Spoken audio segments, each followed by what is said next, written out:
Welcome to JustWannaQuilt, a research podcast coming out of Tulane University Law School, where we explore all kinds of things, stories about quilting, tools, field trips, maybe some famous quilters stop by, and, of course, a little bit of copyright thrown in just for fun. This is Elizabeth Townsend-Gard, your host. I'm a law professor at Tulane University Law School and an LePage Faculty Fellow at the A.B. Friedman School of Business at Tulane, and I just want to quilt. So today we talk with Crystal Cochren.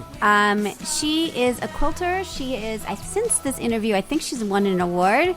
And we talk about her quilting process and her thoughts about quilting, and I think about Morse code quilts. My name is Crystal Cochren. I'm calling from Somerset County, New Jersey. Awesome. And tell me your first memory of someone sewing or quilting in your life. That would be when I was a senior in high school. My best friend's sister made my prom dress. We went shopping for fabric. She picked out the pattern. We did fittings and everything. Surprisingly, I didn't want to learn how to sew at that time. You didn't? Why? I don't know. I mean, I was into crochet at that time. That was the first skill that I learned.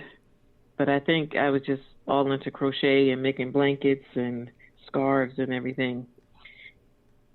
My mother didn't sew. It wasn't until I got a sewing machine that I learned that she took home ec in high school, but she hated sewing because she would always break the needle. So sewing actually was never a topic in my house. It's so interesting because, there's all these ridiculous people who are not ridiculous. They're very good, smart people. So it's been the end of a long day. So I'm not going to be critical of them. But they're like, well, people aren't sewing as much. And if only we brought back home ec. And I can't tell you how many times I hear people say I hated sewing because of home ec. And they're not really factoring in sort of the negative experiences that people have. Some people have positive ones, but other ones just don't. It's really interesting. Right. Know? She said, my mother told me that she took home ec just for the cooking skills. Interesting. Very interesting. It was just putting up with the sewing skills. Right. Yeah, I can get that. I think I would be the opposite. But I could do with some cooking skills, I'd have to say. Interesting. Okay. So high school and college, senior in high school, and that's your first memory. So you go off to school. What do you study? You go to Brown? You go off to school? Yes, I went to Brown.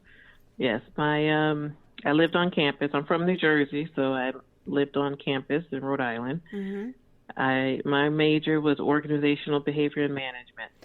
So we went to Rhode Island this summer on a part of a thing we did was a college tour, and I was kind of amazed at how steep the hills were in Rhode Island. That was out of control. I think I nearly first the children decided, the two kids I had were we're not going. They wanted to go to they wanted to look at RISD. They sat at the bottom of the hill, and I had to go up the hill to get the car because they were yeah, we're done. It was really hot, and they were I had no idea that you must have been very, very fit by the time you graduated Brown, because that was out of control. We really had a bad. Well, Brown was at the main campus is at the top of the hill. It is, so you don't have to go back down the hill. I mean, because RISD's all over the place now. But when I was there in the early '90s. Yeah. All of those buildings weren't there. And downtown Providence wasn't as developed as it is now. Really interesting.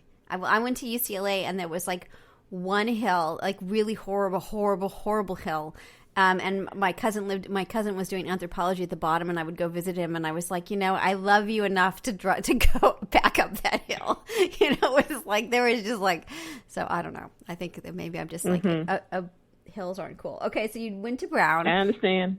Totally, right? That's a lot. It's a lot. You got to wear the right shoes and all that. Anyway, so you did organizational behavior and management. What is that? What's about bachelor's of art in that?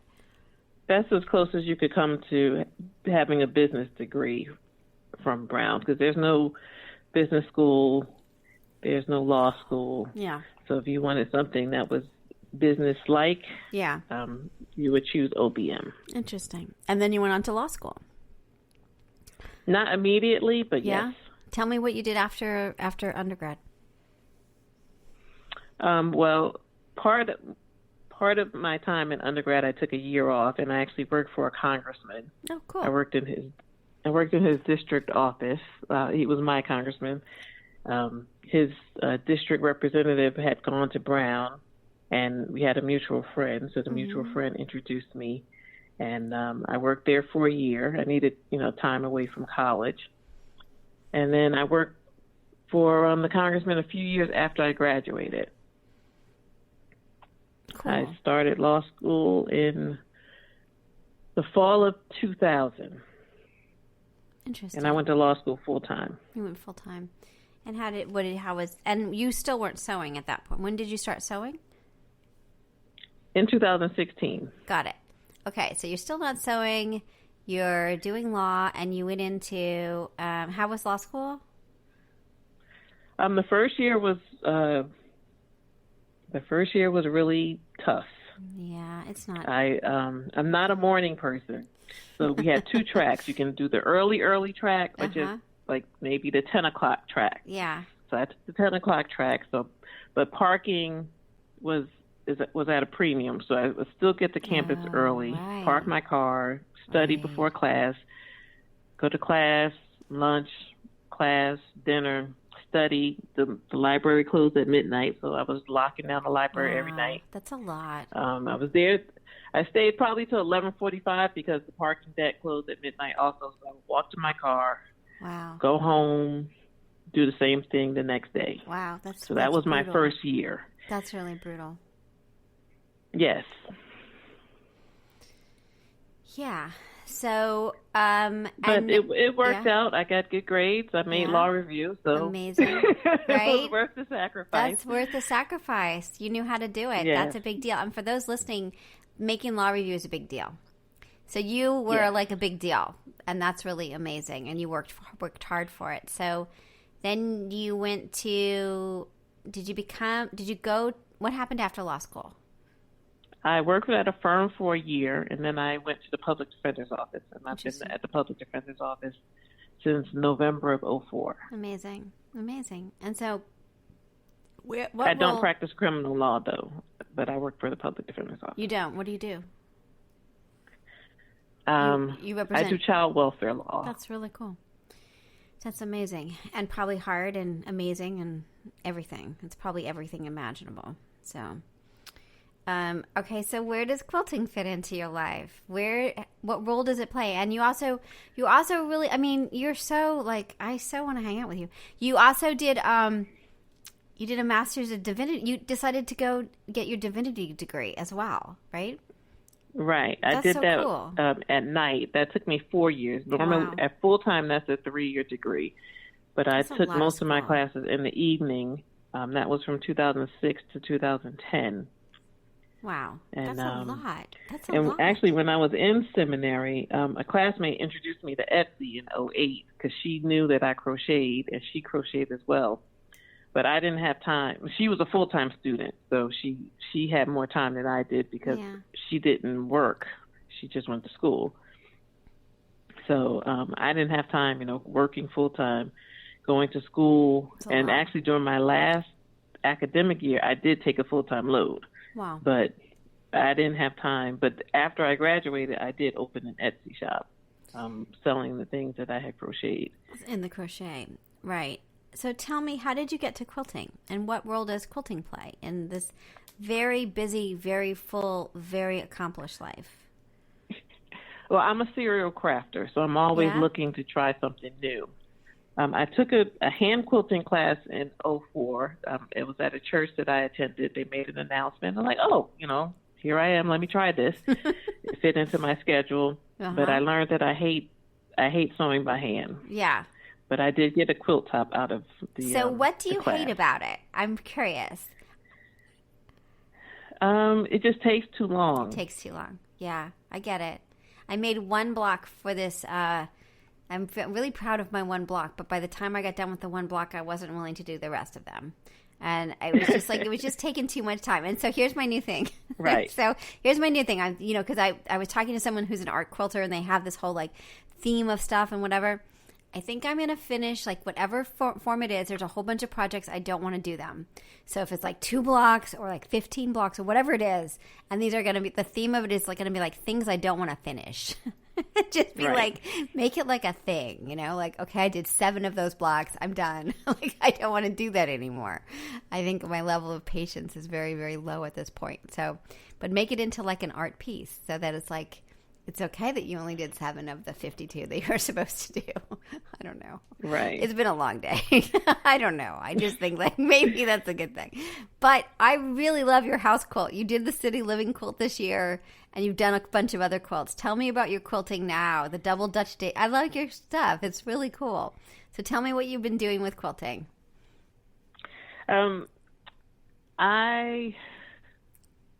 see. I got the sewing machine in 2016, and I was sewing garments and quilts, and I was practicing.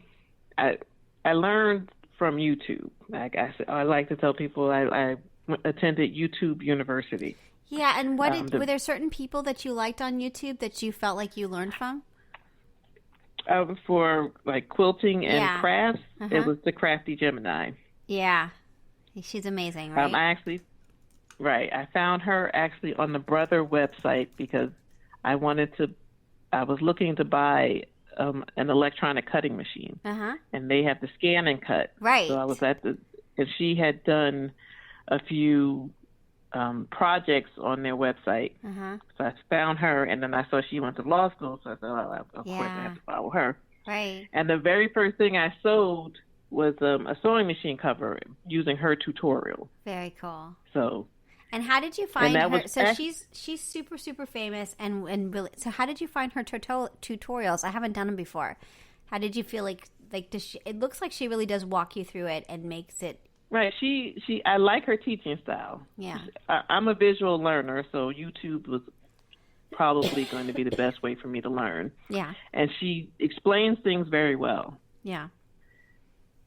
And I connected with her when I saw that she had gone to law school. So I was like, oh, of course, she's going to be the first person I go to. Right, right. And making the sewing machine cover was probably more ambitious. And that's probably not the first project I should have started with in hindsight. But, I'm going to try it. Yeah. And for garments, there's Anita Morris. She does Anita by Design is her YouTube channel. Cool. And I've done some tutorials following her as well. It's very cool.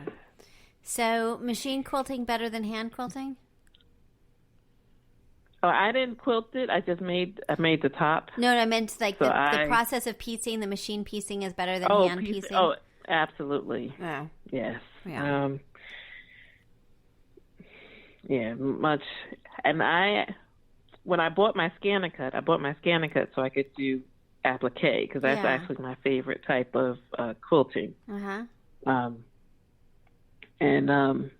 probably have been torturing myself because I've been doing my applique by hand with either a zigzag stitch or a blanket stitch. But now I have an embroidery machine, so I think I'm going to cut back on my not my hand applique, but my manual applique. Yeah. So we've been looking at the scan and cut. How do you like it? It looks amazing. What do you think about it? I have the scan and cut too. I don't know which model you've been looking at. Mine doesn't have the auto blade. Yeah.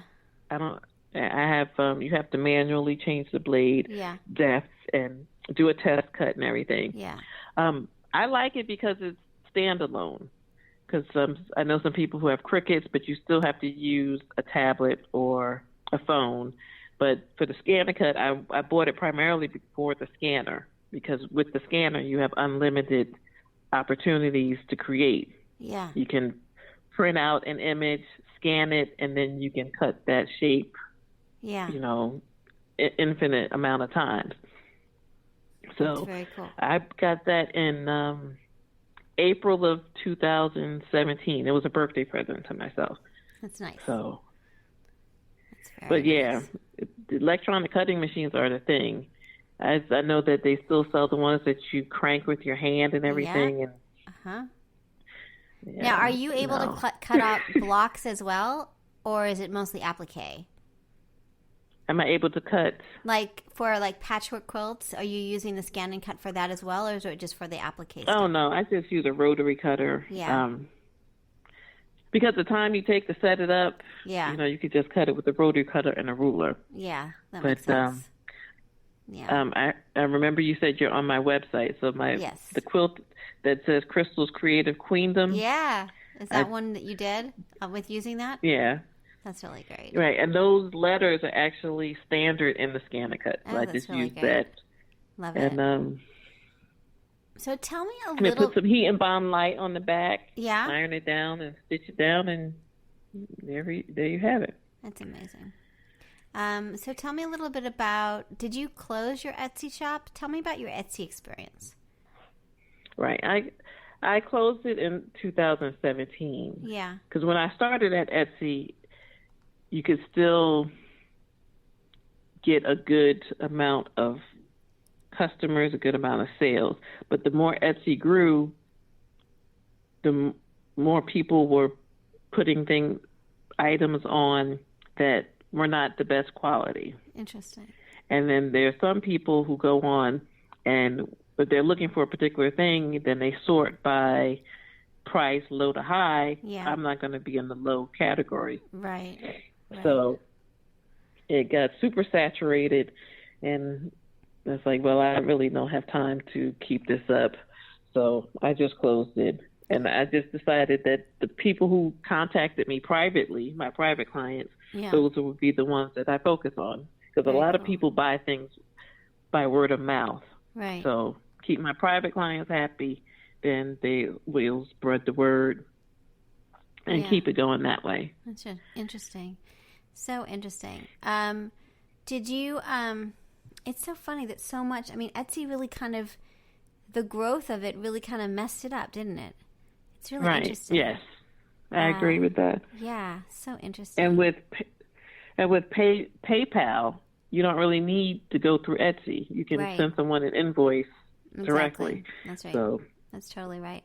All right, I'm on your Instagram account, and you have the Farmer's Wife. You found it for like $2.99. You said, have you tried? Have you started? So we did not find it for $2.99. I have to say, it makes me a little embarrassed because we just went to Amazon and bought it. But have you tried it? Are you going to do it? I'm a little afraid of it, I have to say. So the sampler quilt. I went through and I marked. Let me see if I can find it here. I went through and I marked the blocks I would like to try, but I haven't tried it yet. Yeah, I haven't either. I still have my pink tabs on here. Yeah, I would like to. Yeah. Okay, so here's what's making me nervous about it. First, I don't want to paper piece it. I don't think I want to just sew it regular. I don't think I have the patience for the paper piecing. So that's one part. And then the other part is I can't figure out the color scheme I want to use at all. So, and it seems like there's a 99 blocks, which, knowing me, I'm going to do like 4 of them and be like, okay, I'm bored. But I still am really stressed out about the colors and about like the stress of like having to do that many blocks. So I don't know. I look at the book like every day and then I put it back down. It's like haunting me. It's the worst. I don't know. I've done it to myself, but.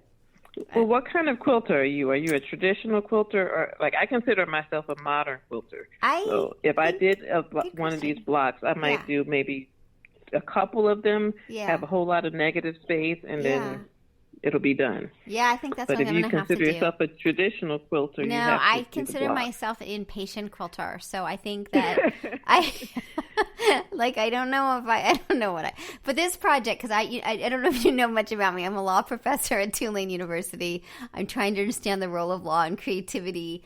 And so I've been quilting every night for like a year and a half or 2 years. And sometimes I'm just like really sick of it. Sometimes I'm not. But I keep trying to experience different things so I can better understand basically copyright, right? So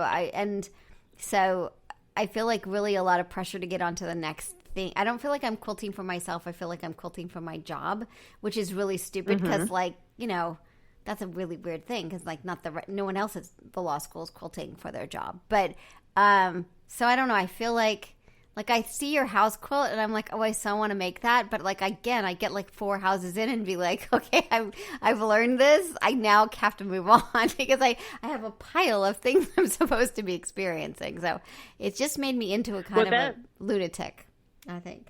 Well, the house quilt was for, I stumbled upon a video from the Missouri Star Quilt Company. Yeah.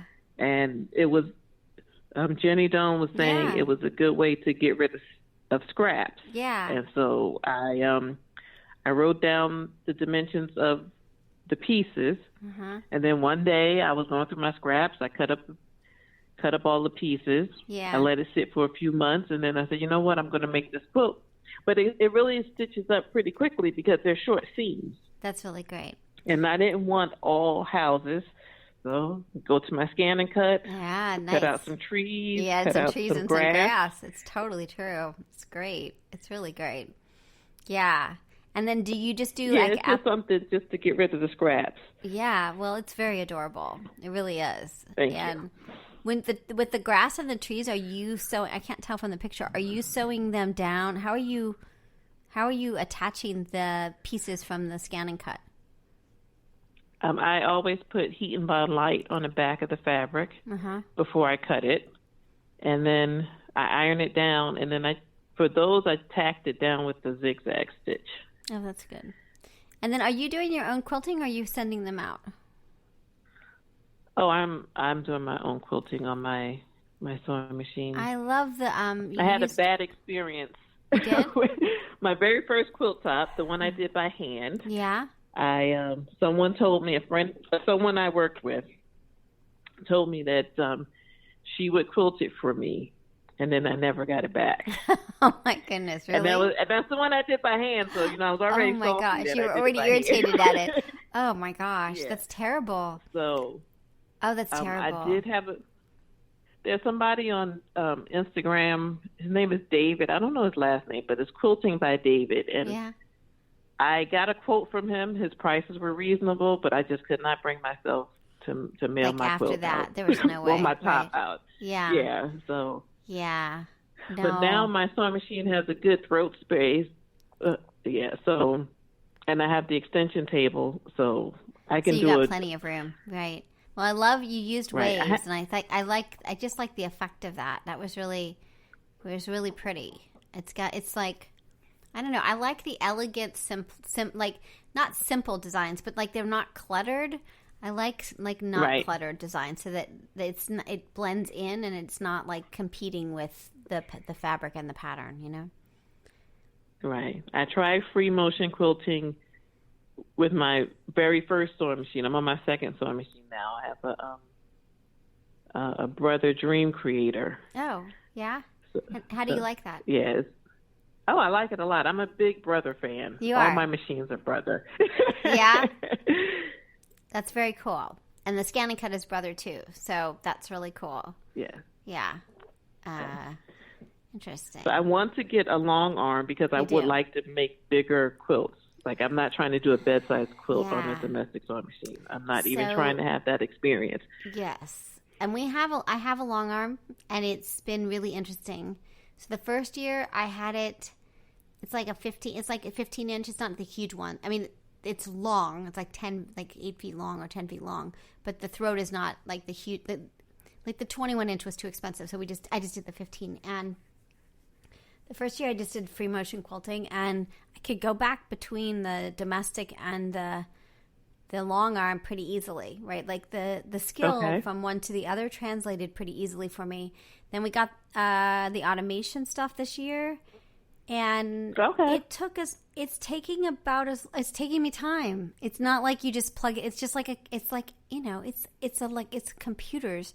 Nothing about a computer goes easily and fast. You know what I mean? Like, it's as much of a learning curve as learning the free motion, which I think is really interesting. And sometimes just not worth it. Which brand did you get? So I went with the Grace Quinique because I could buy different parts, and it was very, reasonably priced for me. And that's, right. I think Brother has one. Brother's got one that you've got the clips on it, so that you don't have to have as even like 5-foot space. I haven't tried those. I think that would be really interesting.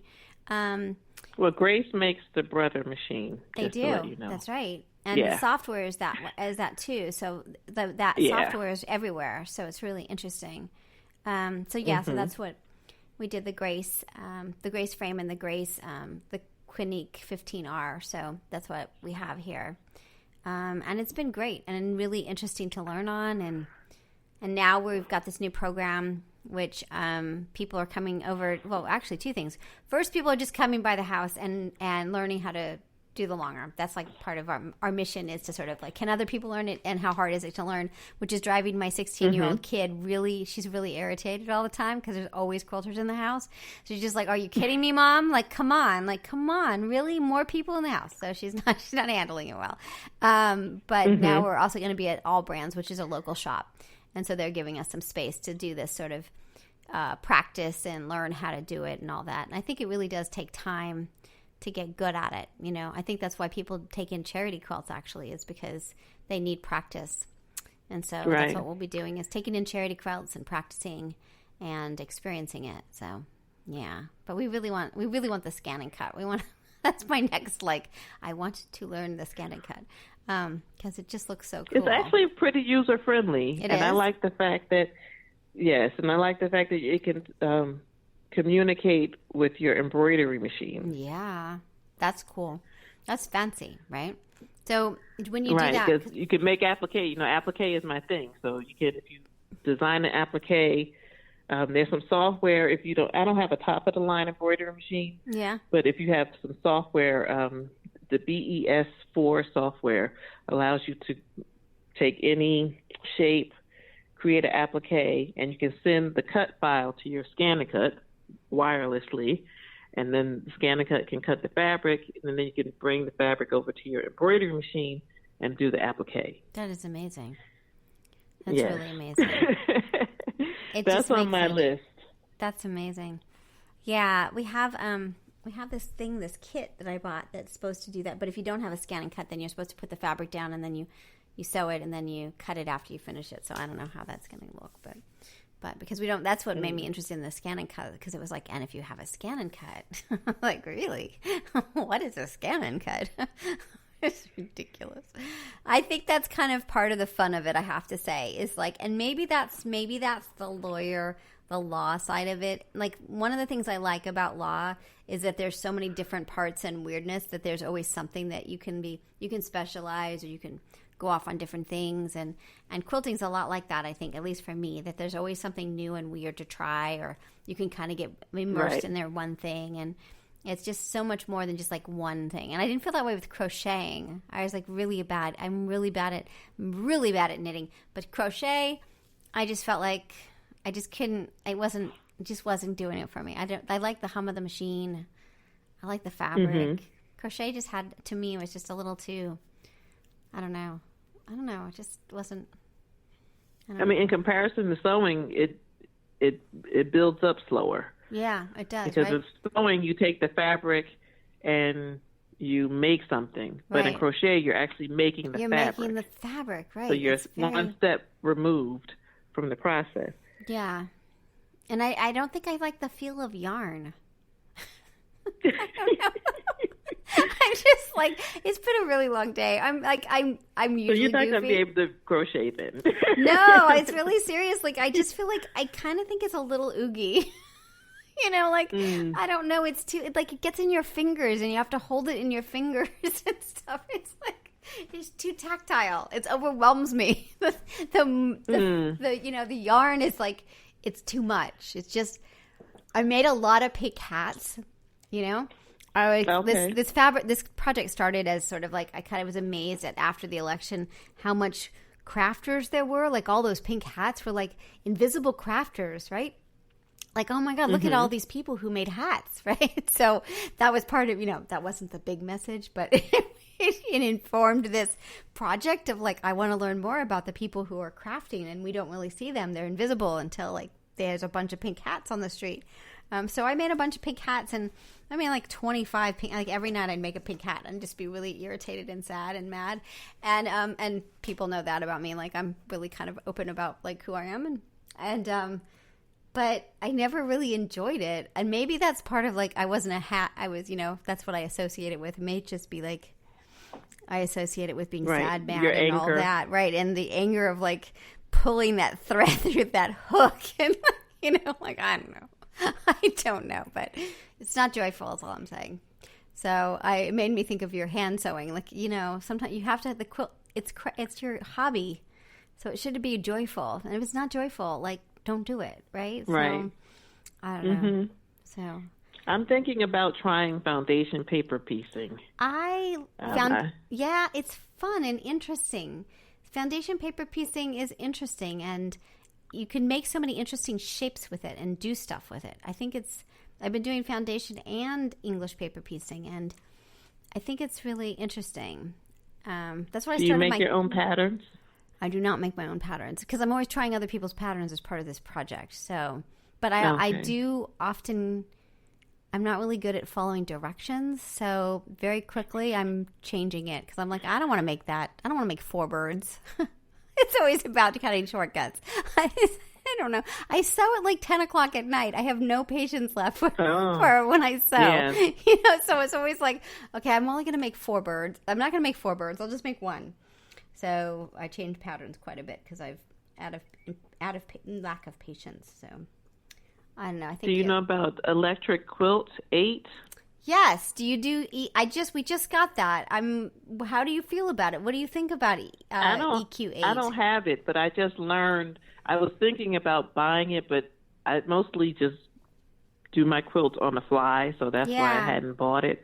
But I learned that if you can create a pattern for foundation paper piecing, and then you can print it out. You can print it out. That's right. You totally can. So if I decide to actually that I like foundation paper piecing, I may buy it for that purpose. Interesting, right? Yeah. And I've kind of gotten in, I got into just recently, like probably the last 4 months, I've been doing, a lot of English paper piecing, mostly when I was watching TV with my family. So it is nice in that way because you can kind of do something, but it's slow, but it's an okay slow, But you do it by hand, right? You do it by hand, and it's really like little pieces, so you can be kind of precise and you can push the fabric the way it needs to go to fit and all of that. So it's a little bit like, if your houses had like little windows and stuff like that, it's like you can do a little bit more, and that's not terrible. And I feel like it's helping my marriage. Now, see, this is like an interview about me. See, because I don't usually interview people late at night. I'm trying it because I'm so tired that I'm not a good, like, you know what I mean? It's like, this is not my best hour. So I just keep telling you stupid things about myself. And I'm really sorry because it's like, this is not about me. But I felt like for the sake of my marriage, I had to watch and I didn't mind it, the Tour de France this summer, which is like 21 times like 3 hours, so like 60 hours of biking. And EPP really helped that. So I feel like it allows me to like spend time with my family without getting really irritated at them, Because I can't be like, oh, look, more people on bikes, right? Because you don't have to pay attention, and it seems like you're there and you're with them, and it's okay. So I think like, and I've talked to other people, and they're like, I don't know. I'm really curious how many quilters are doing EPP while they're watching football in this, in the football season or basketball or baseball or whatever. I think that it's really good with sports, because you don't have to really pay attention to either. You're like doing a whip stitch over and over again. It's like sometimes you just need to be present. Yeah, exactly. I mean, it's better than the hand quilting because I agree. It's that's kind of a drag, but it's a little bit better because you're putting weird shapes together, and that makes it interesting. Can keep your attention. But I don't know. So you have to try foundation piece and EPP. If you want to try EPP, I've got a bunch of it here. I will send you stuff. You can see it. Oh my gosh! I made sure I Googled it before I started looking for videos to make sure I looked for the right technique. Yeah. Foundation piecing is... I knew one of them was by Yeah. hand, and I said, I don't want that one. Yeah, no, the EPP is by hand, and the foundation piecing is really fun because you kind of flip it and do all of this, and you can make all these crazy, crazy things. That's what I started my kid on when she was 5, was foundation piecing, because you could make owls and pigs and stuff like that. So it would keep her attention, you know. It's got a great, yeah, so, yeah, it's cool. I'll be curious to see if you'll have to, like, call back in and talk to me. And we'll have to do it in the morning because I'm such a more reasonable person. It's like 9 o'clock in the morning and not at 8:45. I mean 7:45 because like bedtime's in like half an hour. And so I'm like, I'm wiped out. Really? Okay, well, I'm a night owl. Yeah, well, either I'm quilting. At least till 1. You do? At least till 1? So either I'm like in bed or I'm quilting. But like the quilting never goes well because, you know, I'm really tired. So there's a lot of ripping out in the morning. So I don't know. Now you know way too much about me and this is not good. So, well, okay, cool. So I want to hear more about your progress. And I'm so glad you joined me in the evening and we chatted. And I really do love your house quilt. And it's just really cool. And now, do you worry about intellectual property in any way? Does that come into your thinking about these things? Did it come into your thinking when you had the Etsy shop, or did you not worry about it because it didn't matter? They were just one-off things, and you know you were making them, so it didn't make a difference. Right, I didn't worry about that with the crochet. Yeah. I worry about it. Well, when I posted pictures, I would definitely put a watermark on. Yeah. My pictures. I don't do that as much for the quilts. Why? Because it doesn't seem as... Because most of my quilts it's not really something that you would want to copy, I would think. Right. Like for my baby quilts. Yeah. My baby quilts are pretty simple. Yeah. If you sit down and just analyze it. So it's not like... You can say, oh, right, that's a square and 2 rectangles, and then whatever. You know what I mean? Like you can see it. You can deconstruct it pretty easily or reverse engineer it. Right. Yeah. Yeah. And for the houses, I've seen that in different sizes. So and I didn't create that. And when and in the video, Jenny Doan said she didn't create it. She just decided to do it a different size. Yeah. So I just did the size that she did and got rid of my scratch. Some things are just not that serious. Yeah. Now, what about like you've got? But I have been thinking of. Yeah, I have been thinking about it lately because I just submitted a quilt to a quilt show. Yeah, that was what I was going to ask you about. The quilt show is. Yeah, which one did you? Yeah, the quilt show is next month. It's the Pennsylvania National Quilt Extravaganza. Cool. It's a show that Mancuso does. Cool. They're quilt. I don't know if you interviewed them. No, I haven't. think I saw them. No, I haven't interviewed them yet. Yeah, I need to. Yeah. Yeah. Their website is Quilt Fest. Cool. They used to have a show in New Jersey, but they don't do that show anymore. But this outside of Philadelphia is at the Greater Philadelphia Expo Center next month. I'm actually taking 2 long arm classes. You are. So I can get myself ready for that. Yeah. And it's the quilt is because the category was artists speak through their work. So what does your work say? Right. And my quilt says love in Morse code. Ah, so I think, I'll submit that. I love that. I didn't create it for the show. Yeah. It just so happens that it fit the, That's the great. category. I love that. That's so fantastic. That's really cool. I love it. And that was on my creative bucket list that I wanted my quilting skills to get to the level where I could submit to a show and they would accept me. So this is my first submission, and they accepted me. And they did. Oh my gosh. Yes. That's very cool. I totally love that. Well, you're gonna have to, and so you're gonna go to the show. You'll take classes. You'll see your show hung up. That's really cool. I totally love it. That's really cool. I love it.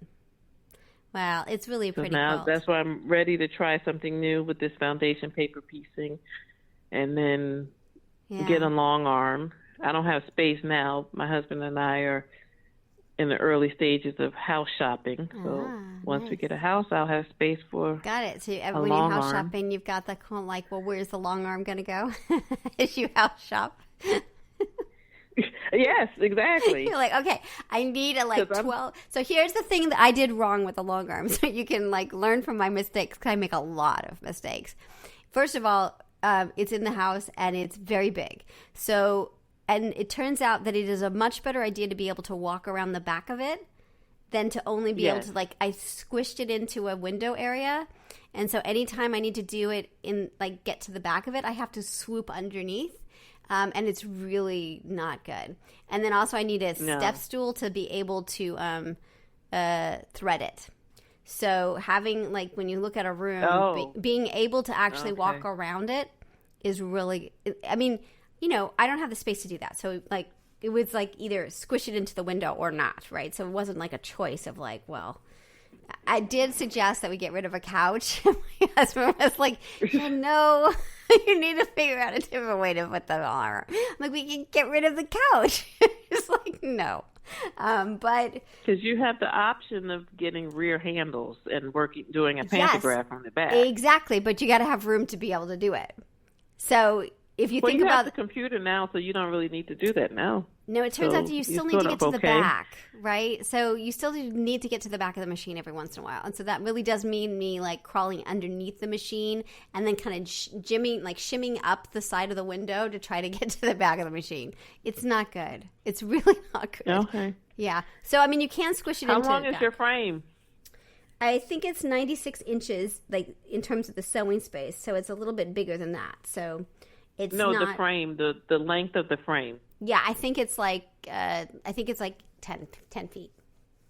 10 feet. Oh, yeah. Okay. Yeah. That is pretty big. I'm thinking of an 8-foot frame. Actually, it might be an 8-foot frame, but I don't know. It could be 8 or 10. I can't remember. But it's big. But the other thing that I've learned with this frame is that it doesn't sew all the way to the end. So if you think about the machine, so that was the other thing is we were going to try to make it into a 5. You can do it half of it. I guess it may be it may be an 8-foot frame, but half of it was too small because there wasn't enough space to do anything. We took it apart. Okay. So you you have really the one that expands. Yeah, but it only expands to either like the 8-foot or the 4-foot or the 10-foot or the 5-foot. It doesn't like It's not like an accordion, you know. Mm-hmm. So so I don't know. I mean, I feel like we've learned a lot in this project, but I don't know. I feel like maybe it's just keeping me young, you know, because I can like shimmy under the machine. It's like don't get stuck. Exactly. Don't get down there when you're home alone. I know, stuck. It's so true. One time it fell off I just like hollered for the family. It fell off the track. And I was just like stuck behind it with the machine and like trying to keep it on the track. It wasn't good, but I learned what the mistake was. Our house is crooked because it's New Orleans, and so the track had to be, better. It had to be, you know, it was sliding down it. Yeah, it just had to be like. Better. So anyway, I don't know. This has gotten really weird. I'm really sorry. It doesn't happen very often, but this has gotten out of control. Well, I can't wait to see what you showed, what you do and adventures and all of that. And I hope I haven't freaked you out by my weirdness tonight, but I would love to have you come back and chat with us as you continue to grow as a quilter. Thank you. Yeah, and I think it's really cool. It's really fun, and your stuff is great, and you make me want to get a scan and cut and, you know, all those things. Is there anything else you want to talk about, or... I have one more thing to tell you. No, I'll give you an update about the quilt show. Okay, that sounds great. I would love it. I'm in the Facebook group. You are? Can you do Can you do Facebook Live from the show and show us your quilt and like all that? I would love it when you're there to do a little video for us and show us your quilts and tell us how the show is and all that. It would be really fun. All right, I'll try. I've never done a Facebook Live, so I'll see how that works. Well. And then there's also in the group. I talked to this woman today, and there's these 2 exhibitions where you submit your work, and they're called like Vision 2020. One's like 20 inch. What did she say? 20 by 20 inch quilts, and then another one's like 8 by 8 inch quilts. And she's got 2 that are about seeing and vision. And they look really interesting. And then the dates for turning them in one is in January and one is in February. So 8x8 and 20x20. Okay. And she wants people from all over the world to turn stuff in. And both have the theme of like seeing or not seeing or something like that. So you might think about. And that's in the Facebook group? It's not there yet because I just interviewed her. But if you go to it, I think it's called. Do I still have them up? I think it's called Vision 2020. Her name. Her name is. Send me an email and I'll send you the links. But they looked really interesting, and she's really about being creative and kind of pushing the envelope in different ways. And they're small quilts. And then if you get accepted, they kind of go around the world in these exhibitions that she does. So sounds cool. Yeah, right? Oh, my goodness.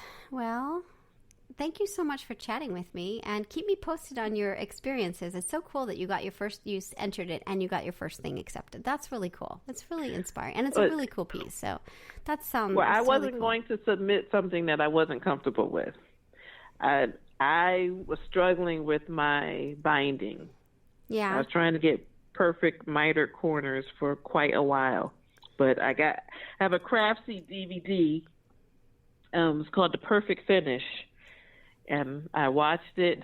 I took notes, and my Latifah Saphir quilt. Yeah. That was the first time I got perfectly mitered corners. It was fantastic. It was like a thing, feeling. Right?